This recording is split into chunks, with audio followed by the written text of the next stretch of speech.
Okay, we're coming to the end of chapter 3, which is on radian measure and the unit circle. In this video, we're going to go through the last section of this chapter, which is on linear and angular speed. Okay, so it says linear speed. There are situations when we need to know how fast a point on a circular disk is moving or how fast the central angle of such a disk is changing. Some examples occur with machinery involving gears or pulleys, or the speed of a car around a curved portion of highway. Okay, so what they're saying is when it comes to angular speed, we're really talking about angular speed here. That's the central point of this section. And when it comes to angular speed or angular velocity, the main application that you'll see this with, the most common, is when you're tracing something that's constrained to a circle. So maybe that's like a gear, like this paragraph talked about. Maybe it's like a actual metal gear or plastic gear, whatever. And there's a point on, let's say this is the gear, and there's a point on the gear, and let's say the gear is fixed at the center here. It can rotate about the center. Well, that point then is fixed on this circle, right? Its motion is constrained to a circle. But this doesn't just have to be a point on a gear. There's a lot of situations where the motion of something is constrained to a circle, right? A car going around a curved portion on a highway, that curve has just the curved portion has like a radius. Right? This is a circular arc. The motion is along a circle, at least when the car is going over that curve. And there's a lot more examples, just like a shaft in a vehicle, a shaft in a machine.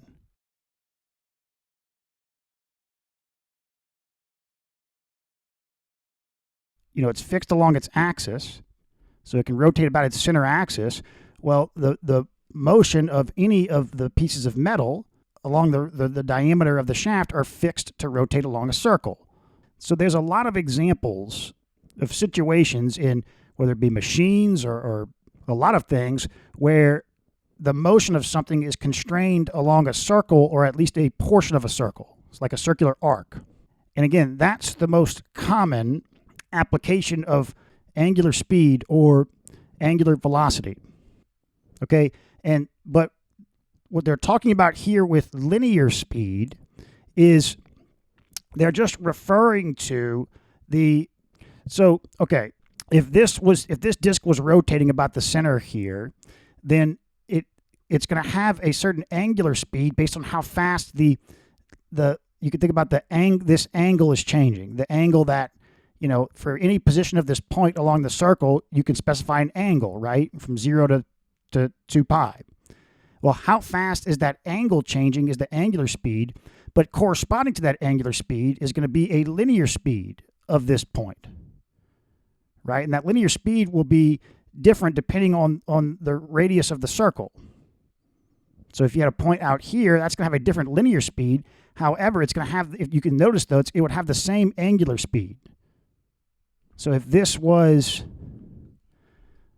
so this is theta, and then let's say that this was alpha, but they're on the same disk, both these points on the same disk, then there's no way to have a different angular speed or angular velocity, the rate at which the angle is changing. If they're on the same disk, and it's the same disk rotating about the center point, these angular speeds are going to be the same, no matter what. However, the linear speed of each of these points is going to be different. Okay, but they're talking about linear speed. Well, this isn't linear. This is circular motion. What is that about? All they're referring to when they say linear speed, all they're referring to is the classic definition of speed being a change in position with respect to time. So if you go from this point to this point, you've traveled a certain distance, arc length, in a certain amount of time. That's a linear. That's what they're talking about. That's the classic definition of speed. Change in position with respect to time. And they're distinguishing that from angular speed, which is not a change in position with respect to time, it's a change in angle. And that angle has to be in radians. So it's radians per second, but radians are unitless, so it's just 1 over seconds. Again, when this point goes from here to here, that's a certain angular change. The point goes from here to here in a certain amount of time. How much angle did that cover in that time period? That's the angular speed, or the angular velocity. Okay, so again, this linear speed has nothing to do with traveling along a line. They're just referring to the classic definition of speed or velocity, where it's how much distance have you covered in a certain amount of time. So I could cover this arc length distance in a certain amount of time, or I could cover this linear distance in a certain amount of time. That's both just regular speed, not angular speed, but like linear speed. Okay, so it says, suppose that point P on this circle here moves at a constant speed along a circle of radius r and center O. Okay, the measure of how fast the position of P is changing is the linear speed, how fast its position is changing. So it's a distance, right? The distance it travels in a certain amount of time. An arc length is a distance. That's its linear speed. Okay, see, distance divided by time. So V, velocity. Arc length divided by time. Where S is the length of the arc, traced by point P at time t. This formula is just a restatement of rate is equal to distance divided by time, with S as distance and V as rate. So yeah, the classic definition of speed is distance is equal to rate times time. Okay, distance, some length. Well, the arc length is a distance divided by time. That's the rate. So again, this is the exact same concept as regular velocity, regular speed. Okay. Now, angular speed, as point P in the figure moves along the circle, ray OP rotates around the origin. Because ray OP is the terminal side of angle POB, the measure of the angle changes as P moves along the circle. The measure of how fast the angle changes, right, let's say P starts at B and it starts rotating around the circle, point P, and they're saying it's doing it at constant velocity at the moment, just to keep it simple. So P, this speed here, this speed they're saying is constant. It starts moving from point B at a constant speed. The length of arc it travels per time is constant. And as it's doing that, this angle is also increasing at a certain rate. And that rate is the angular speed, or the angular velocity, and that's given by omega, and that's the theta in radians divided by time. Okay, it says here theta is the measure of angle POB at time t. Yeah, if t started at 0, as with earlier formulas in this chapter, theta must be measured in radians, with omega expressed in radians per unit of time. So it's not like you couldn't compute angular velocity with degrees, but it's way more common to stick with radians, especially when this is directly related to the arc length in terms of velocity. It's much more common to work with angular velocities and the associated speeds in radians. So that's what we're going to stick with here. The length S of the arc intercepted in a circle of radius r by a central angle of measure theta radians is S is equal to r theta. Using this formula, the formula for linear speed can be written in several useful forms. So yeah, putting it, these forms are very simple to derive if we're working in radians. So velocity equals the S divided by t. We can write that as r theta divided by t, but theta divided by t is omega, so V is equal to r omega. So that's interesting. The speed of something rotating on a circle or a circular arc is the radius times the angular velocity. And that's interesting because it makes sense, because the angular velocity is constant for no matter what radius, right? It's not like the angular velocity changes based on the radius. No, it doesn't. The velocity does. It changes. The bigger the radius, the bigger the velocity, but the angular velocity doesn't change. Okay, now, before we continue, I do want to point something out. So, yes, in this section, we are looking at the specific case of angular speed and the linear speed that corresponds to the angular speed from the perspective of circular motion, and that is a very common application of angular velocity. Okay, but in general, though, similar to how we talked about how angles, like the definition of an angle, is not married to a circle at all. To define an angle, you never have to have a circle, right? Well, in the same way, when it comes to angular velocity and the associated the speed that's associated with that angular velocity, you're not married to circular motion at all. Okay, so for example, we can think about the motion of a planet around the sun. So that's like elliptical.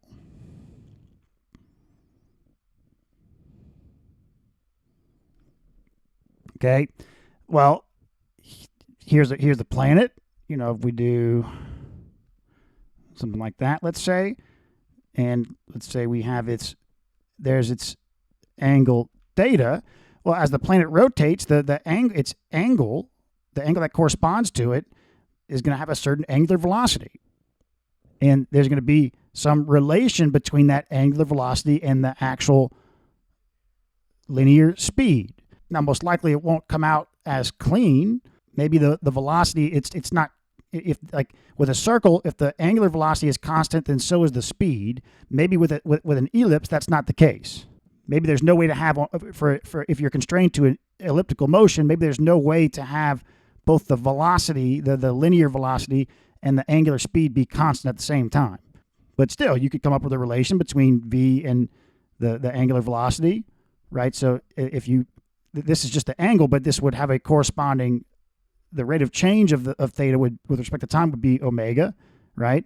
But it's anything, though. It's any, you know, it's an angle.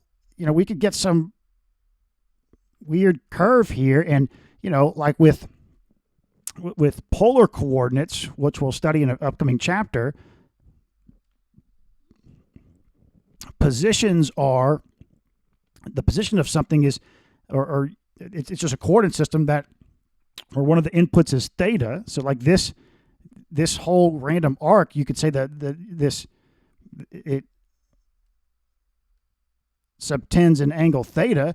I mean, if it's tracking the position of this, could have an angular velocity. I mean, you could even have, in polar coordinates, you could draw a line, okay?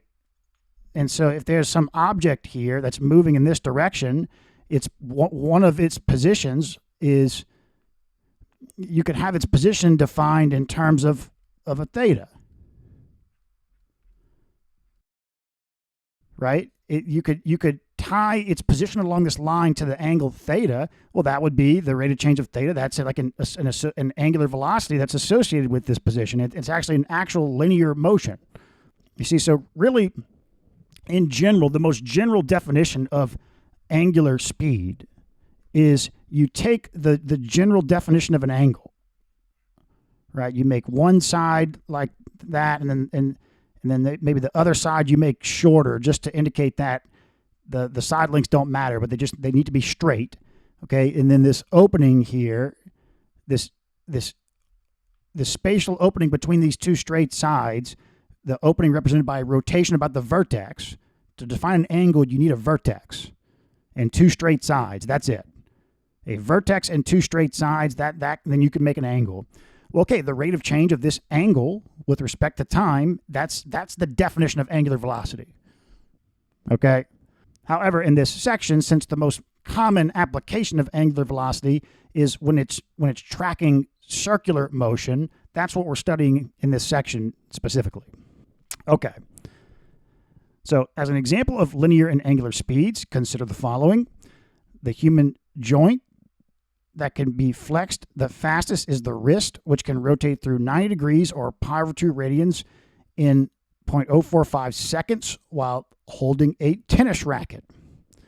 The angular speed of a human wrist is swinging a tennis racket is, so it's that angle that was covered and the time divided by the time, 35 radians per second. So when you flip the wrist, like the tips of the fingers are moving the fastest, right? It's the wrist is rotating along a fixed point, so it's like circular motion. And you think about a radial distance from that pivot point, the wrist.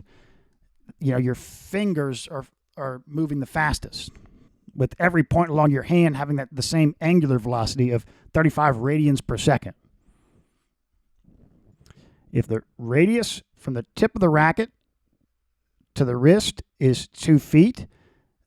Oh, okay. So yeah, they're talking about so he's going to pivot his wrist to hit the ball. And so what's that radial distance from the wrist to maybe the center of the racket? That's the speed that the center of the racket is traveling when it hits the ball. Right? Because you can think about it like as he's flexing his wrist, it's like a circular motion. The whole racket, the racket is something like that. It's pivoting. There's a series of circles here. It's pivoting around this fixed point. So each of the points along the racket are moving along a circular arc. And so you just take the angular velocity times this radial distance here, and that's the speed of the center of the racket that hits the ball. And so they calculate that to be about 48 miles per hour, 70 feet per second. But it says in a tennis serve, the arm rotates at the shoulder, so the final speed of the racket is considerably greater. So that's the speed of the racket caused strictly by the wrist, but there's also the shoulder. It's like you kind of superimpose those two together. You would have like the circular motion caused by the wrist and the circular motion caused by the shoulder. You could think about, in a sense, adding those speeds together. Okay. Let's take a look at this example. Suppose that point P is on a circle with radius 10 centimeters and ray OP is rotating with angular speed pi over 18 radians per second. Find the angle generated by P in 6 seconds. Okay, so the point P is on a circle with radius 10, and the ray from the center of the circle to the point has this angular speed. So in 6 seconds, what's the angle generated by OP? Well, if the angular speed is pi over 16 radians per second, then in 6 seconds, if you multiply that by 6, the seconds cancel, and you're left with the radians. So 6 over 16, 6 pi over 16, 6 divided by 2 is 3 pi over 8 radians. Or no, it's pi over 18, sorry. Okay. Pi over 18 radians per second times 6 seconds. So 6 pi over 18, 6 times 3 is 18, so pi over 3 radians. Find the distance traveled by point P on the circle in 6 seconds. So what's pi over 3? Okay, it went pi over 3 radians in 6 seconds. What's the arc length formula? Do R times pi over 3. 10 centimeters times pi over 3. Okay, find the linear speed of P in centimeters per second. And we could go to the formulas that were given on the previous page, but you should be able to just do these in your head, honestly. This is very intuitive, especially when you're working in radians. The linear speed of P is what? Well, okay, we know the arc length that it traveled. It traveled 10 pi over 3 centimeters, and we know it's 6 seconds. So just divide those two. Now, here they do R omega. They do pi over 18 times R. You could do that, but you could also do, 10 pi divided by 3, okay, times, then divided by 6 seconds, right? That's going to be 10 divided by 2 is 5. 5 pi over 9. There you go. You see? Okay. Finding angular speed of a pulley and linear speed of a belt. So yeah, you could think about belt drives like this, right? Like an engine is attached. An engine is rotating a shaft that's rotating this belt, or that's rotating this disc here, but these teeth of this belt are meshed to the disc. So you get this, a conveyor belt or whatever. that's how you drive something, right? And so, okay, it says a belt runs a pulley of radius 6 centimeters at 80 revolutions per minute. Okay, so 80 revolutions per minute, radius 6 centimeters. Find the angular speed of the pulley in radians per second. Okay, so what's the pulley and what's the belt? I'm not sure, but okay, what's the angular speed here? I'm not sure what's driving what or what's going on, but what's the angular speed of this rotating disc here?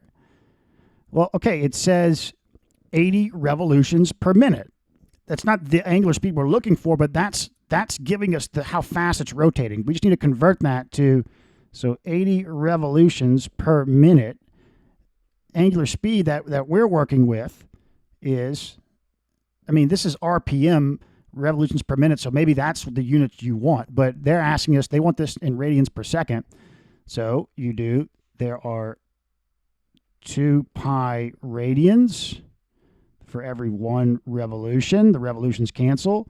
And then there are 60 seconds for every 1 minute. The minutes cancel. What are we left with? Radians per second. Just need to do the multiplication. 80 times 2 pi divided by 60. So we've got the zeros cancel here. Then this cancels there. So 8 pi divided by 3. Okay, we'll check the answer in a second. But the linear speed is what? Well, we've got the angular speed, and we know just you do omega r to get this is omega. Omega is 8 pi divided by 3 radians per second. Linear speed is of the belt here is, you can think about it, this is a conveyor belt. How fast is the conveyor belt moving? That's going to be omega times the radius. So the radius was 6 centimeters. So V is 8 pi over 3. Radians is unitless. So this is 1 over seconds times 6. So this is going to be centimeters per second. 16 pi centimeters per second. Okay, so we come up here. 8 pi over 3 radians per second and 16 pi centimeters per second. Okay. A satellite traveling in a circular orbit 1,600 kilometers above the surface of Earth takes 2 hours to make an orbit. The radius of Earth is approximately 6,400 kilometers. Approximate the linear speed of the satellite in kilometers per hour and approximate the distance the satellite travels in 4.5 hours. So it's just this circular motion. All of the problems we're working in this section, it's motion that's constrained along a circular path or something that's close to a circular path. Okay, so it takes 2 hours to make 1 orbit. That's the key here to see that this is all the information we need to get an angular speed. And with this angular, we can 2 hours to make 1 orbit. We can get that in revolutions per minute, RPMs. We could have that we could get that in absolutely any units of angular speed we want. This is all the information we need. 1 full rotation around this circular orbit here took 2 hours. So if you wanted revolutions per minute, you would convert hours to minutes. That's 1 revolution, 1 orbit, divided by, so it's 120 minutes. So 1 divided by 120 RPMs. You see? We've got 1 orbit, that's 1 revolution around the circle. But we want radians per second, which is just 1 over seconds. We've got 2 pi radians for every 1 revolution. Okay, now radians per time. So let's put 2 hours down here. Okay, so we've got radians per hour now. But we want to do, let's see, 60 seconds for every 1 minute. Okay, 60 times 60, that's 3,600 seconds for every 1 hour. We want the hours to cancel. So now we're in radians per second. Well, here they actually leave it in, let's see. So they leave it in radians per hour, which you can do that. So it's pi radians per hour. Now, it's 1,600 kilometers above the Earth's surface, and the radius of the Earth is 6,400 kilometers. So you just add these two to get the radius of the circle, the circular orbit of the satellite, and then so the linear speed is omega r. So we can, this is omega.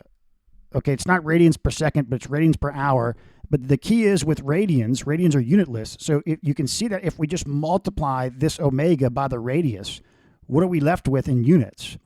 It's a linear speed. It's a distance per time, right? Radians are unitless. So if we multiply omega times 6,400 plus 1,600, 8,000 kilometers, the units are kilometers per hour. That's what we're looking for. So that's what they do. It's pi radians per hour times 8,000. So 8,000 pi kilometers per hour. Okay, now the distance the satellite travels in 4.5 hours, well, you can use the 8,000 pi kilometers per hour. It's that speed, that linear speed is corresponding to how far it's traveling per time along the circular orbit arc. So in 4.5 hours, just multiply, if you have kilometers per hour, that's that speed, that linear speed along the arc, just multiply that times 4.5 hours. Right? 8,000 pi times 4.5 hours. And that's how far it traveled in 4.5 hours. Okay, we'll work a bunch of examples so you can get the hang of this.